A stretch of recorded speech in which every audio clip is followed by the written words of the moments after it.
school पढ्दा हामी गएर जाने यदि एउटा बिरामी चाहिँ पढी पाले हाम्रो राम्रो थियो बानी उसले एक दिन चुन सके सोधे ओइ खाने मैले पढी पाले सके छैन माने दिन बिते गयो अनि लाग्यो त्यसको बानी बिस्तारले कुलत नबस्यो जानी नजानी गाला अनि गोटी सामान र पानी त्यो पछि त्यो दामी झ्याप नभए दिन पनि राम्रै नलाग्ने त्यसपछि फेरि कहिले रह्यो हामी रौलो सँगै आज तर तेरो सम्झना यो मनमा छ साथ छोड्ने छैन भन्थ्यो कहिले तर साथी निकै एक्लो छु अहिले रौलो सँगै आज तर तेरो छ साथ छोड्ने छैन भन्थ्यो कहिले तर साथी निकै एक्लो छु अहिले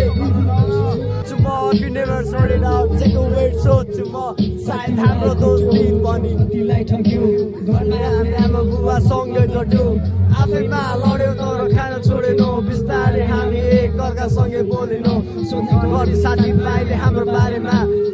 मलाई एक रति राम्रो लागेन अब सबै त्याग्ने मैले बाचा गरे बाहिर निस्केको लागि त सुतेर बसे बिस्तारै म पढाइतिर अघि बढे सुन्ने गर्थ्यो उतै टेस्ट छ भन्ने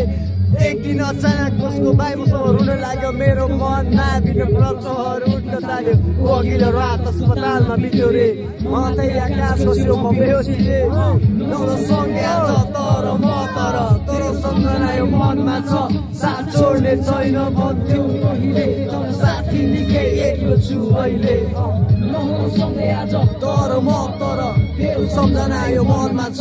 साथ छोड्ने छैन भन्थ्यो कहिले तर साथी निकै एक्लो छु अहिले विभिन्न प्रश्नहरूको उत्तर खोज्छु म If you never started out, take a weird सोच्छु म सायद हाम्रो दोस्ती पनि एउटा छ मेरो साथ हाम्रो मनोबल विशाल हुन्थ्यो हार पनि जित पनि हार हुन्थ्यो घरमा सम्पन्न सुखी परिवार हुन्थ्यो हाँसिन्थ्यो तर म दाजुभाइ त्यसरी बाँचिन्थ्यो चिनको नासो त चलेको यस्तो एक दिन म पनि आउँछु बारीको जित्नु भन्दा ठुलो कुरो हिम्मत त हार्नु हो सङ्घर्ष गर्दैछु कस्तो छ साथी म सोच्दैछु फेरि याद आयो अनि सम्झेर बस्दैछु हामी फेरि भेट्छौँ दिन गर्दैछु तर तेरो सम्झना यो मनमा छ साथ छोड्ने छैन भन्थ्यो कहिले तर साथी निकै एक्लो छु अहिले तेरो सम्झना यो मनमा छ साथ छोड्ने छैन भन्छ तर साथी निकै एक्लो छु अहिले RIP बुद्ध